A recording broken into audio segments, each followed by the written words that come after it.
The taxi slowed to a stop in front of the enormous glass house gleaming under the sole afternoon sun. Vanya stepped out, her long skirt fluttering around her legs.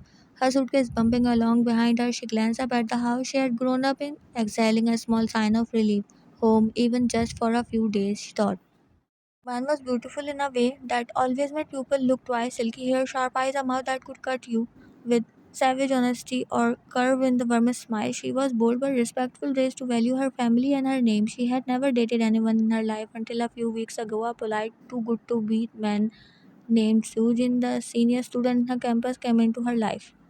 One smiled faintly as she remembered the flowers, the little love notes, how he had insisted on carrying her groceries, how perfect he had seemed, and how understanding he is that he never insists her to do something without her will. They were only started dating for once she had let herself believe she deserved romance. One was still in a thought when Jia burst through the front door with her arms open. My favorite sister is here. Van laughed, hugging her tight. I'm your only sister. Still counts. They pulled apart and Jia held her at arm length, studying her face. You look suspiciously happy. Don't tell me you finally have a boyfriend, maybe, Jia shrieked. Van, oh my god, who, how, when? Can we go inside? It's freezing out here. Oops, let's go inside. The two giggled, dragging Van's suitcase along with them. Inside the house was bursting with wedding preparations, pastel flower catering menus, seamstress darting around with dresses. They settled on the plush white sofa and Maya set her suitcase aside. You have to tell me everything, Maya sighed, shaking her head slightly. His name is Sojin. He is very charming, a gentleman. He makes me feel safe, I guess. Gia wiggled her eyebrows. Is he handsome? Ridiculously. Gia laughed. Well, lucky you. My soon to be husband is handsome too, you know. Yeah, Mr. Perfect Jinwoo. Does he have a brother? Introduce me, please. She playfully said, and Jia's expression shifted. He does, but Jungkook is different. Different how? He handled the darker side of the family business. Jinwoo keeps to the clean white glove part. The company is the charity funds. But Jungkook, he is the one no one crosses. Dangerous, cold, untouchable. One shivered, involuntary. Sounds like the villain in the drama. No, thanks. I'm perfectly happy with my gentleman. Whatever you said, they burst into giggles and got swept up in helping with the wedding details. Next day, the garden was transformed into a dreamscape of twinkling lights and ivory flowers. Vanya stood near the easel with a glass of champagne, her heart beating fastly. Susan will be there soon, as he told her he's stuck in the traffic. Her gaze drifted to the archway. As guests poured in, arrival a whisper moved through the crowd, and then she saw him, tall, broad shouldered, in a perfectly cut black suit that matched the inky darkness of his hair.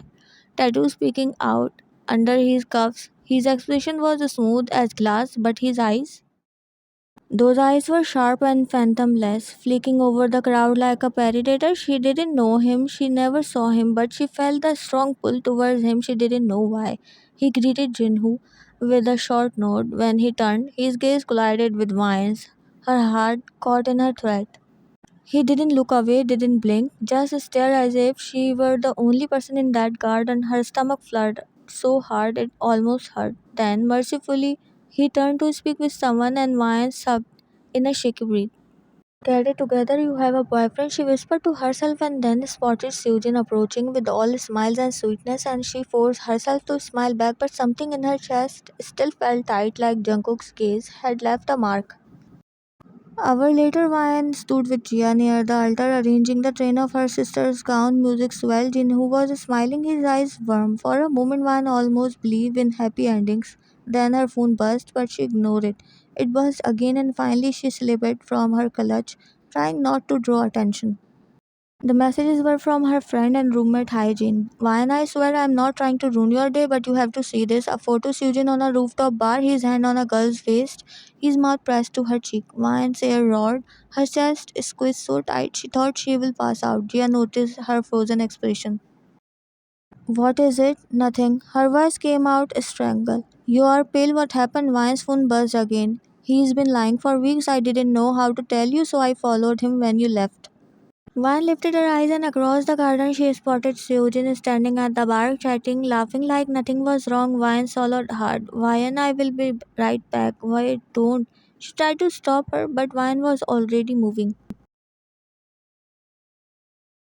The gas turned as she stalked across the lawn, furry editing of her. Eugene looked up, startled. Ryan, don't you dare speak. Her voice was low, shaking. You think I'm stupid? Eugene's front, trying to look calm and innocent. I don't know what you are talking about. Ryan shoved her phone in his face, then explain this. Explain why you were kissing her last night while texting me you missed me. Eugene's mouth open and closed as no word come out from his mouth. It's not save it, you are a coward. Behind her, Gia was running over while fluttering. Wine, please not now. Wine's version blurred with rage and hurt. She turned blindly and saw him. The guy in black suit earlier, tattoo curling over a powerful forehead, a gaze like winter frost. Jungkook. He was watching her like she was a puzzle he had decided to solve. Wine's chest heaved. She didn't think, she just moved towards him. Why no one stepped right up to Jungkook, heart slamming into her eyes. Do me a favor, anything. His voice was deep, low, terrifyingly calm. Help me to prove I don't give a dash to him. Jungkook's lips curved faintly. I thought you will never ask. She grabbed his collar and kissed him. Silence exploded. The musician stopped, the guest gasped. Oh my god, Jungkook didn't flinch, his big hands come to her waist, studying her. He kissed her back slowly, deliberately, like he had all the time in the world. When she pulled away, her lips tingled. Her cheeks flamed. There, that's how you kiss someone you actually care about. Susan's jaw dropped. Mrs. June clapped a hand to her chest. Jungkook, did you just? Yes, mother, I did. His voice was still calm, his eyes never left Vian's, and I rather like it. Gia ground. I am going to be sick, she said, and Ji-hoon held her by her shoulders to support her. Vian's face burned as the gas whispered. She stumbled back, her hand trembling as realization hit her, and she walked away, leaving all the whispers, all the chaos behind, leaving her family in shock. She didn't care. She wanted as her own heart was in real chaos. Her own world turned upside down. Was got into her when she kissed the stranger and turned out the groom's brother, the one Gia told her about, the one people feared, but she felt the unknown pull when his gaze held hers. Why she felt her heart flip, her breath hitch when he steadied her and responded to her stupid kiss. Why all the butterflies came in her stomach. She never felt like this with Susan. Or maybe because he was not the right person at first place. But she gave herself the chance to fall and keep trying to feeling the spark and thought maybe after some time go she will feel the spark. But no. She felt everything for that stranger just by looking into his eyes, the one she never met before.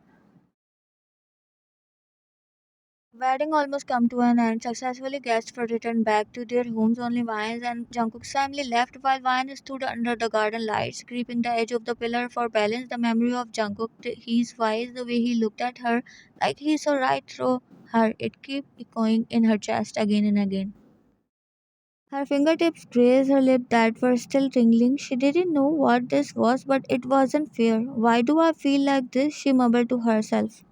It wasn't the same as the few weeks she spent with Sujin. Sujin never made her feel breathless. Her chest never fluttered like it did now.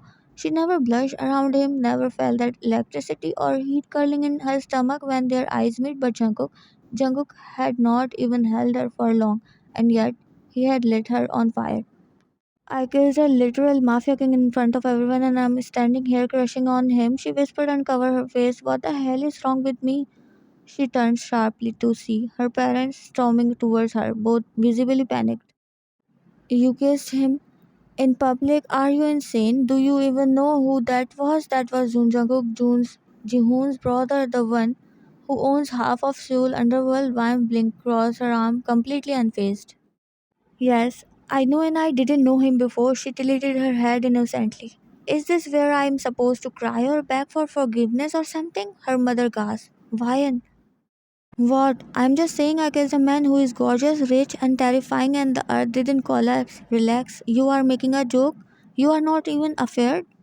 Why should I be? Honestly, I have never felt safer around any man than I did around him. The parents looked like they might faint until a new voice cut through the chaos.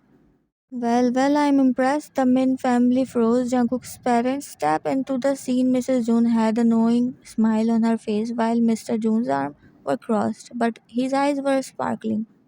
We have never seen Jungkook react to anyone the way he did with your daughter. Mrs. June turned to Vine's mother. She is bold, I like her, and if she is fearless enough to stand in front of Jungkook like that, she might just be what he needs.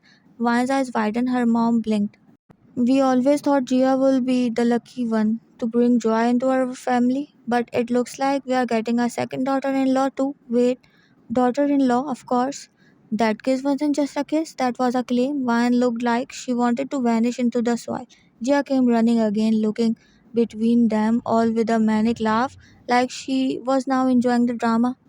This is a wedding, not a mafia room com. Mrs. June just smiled as Jungkook appeared behind Ryan, again smooth as ever, one hand in his pocket watching her. Did I miss anything? Ryan turned to him, cheeks red, eyes wide. Why is everyone talking about marriage? I literally kissed you to make a point, not to marry you, Jungkook smirked. Tell that to your face, princess. You haven't stopped blushing since. I'm not blushing. He stepped closer, leaning down. That kiss didn't feel fake to me. It felt like something you had been dying to do. This is chaos, beautiful, terrifying chaos. Isn't it wonderful? Mr. Du nodded with a proud grin. Jungkook turned to Wine instead. Sir, I would like permission to court your daughter properly. Wine nearly fainted. You kissed her without asking. That's not proper. I mean, my daughter was the one, but still, Mrs. June elbowed Mr. June gently. It's either give permission or plan a mafia war, your choice. Mr. Min laughed awkwardly. Permission granted. Both families laughed, leaving stunned Ryan and Jungkook, whose grin never fades. As soon as Ryan realized she left alone with Jungkook, she stepped forward to disappear, but Jungkook's voice stopped her. Running away already? I need air. Jungkook stepped closer, stopping only when their shoes touched. He reached out, brushing a loose strand of hair behind her ear. No one kisses a stranger like that unless they are interested. I was not interested. I was emotional. Emotional, right? His mouth curved in a small, dangerous smirk. It's fine, I will give you time to admit it. And when you do, I will kiss you until you are breathless for real. Maya's heart somersaulted in her chest. You are impossible. You are unforgettable. He dipped his head close enough that she smelled his column. Clean, dark, intoxicating. You are a pervert too. Jungkook smirked. Get ready, Ryan, because I am going to make you mine. You are going to be my bride, and with that, he disappeared into the shadows, leaving her standing there with wide eyes and a heart that didn't know how to slow down. I should stop blushing, girl. What's wrong with me, huh? Why I am blushing? Am I really going to marry that handsome mafia? She patted her cheeks and fanned herself with her hand. Most Eugene, I wish you fell into the main hole and get covered with human shit. She stomped her feet and then smiled shyly, thinking about Jungkook.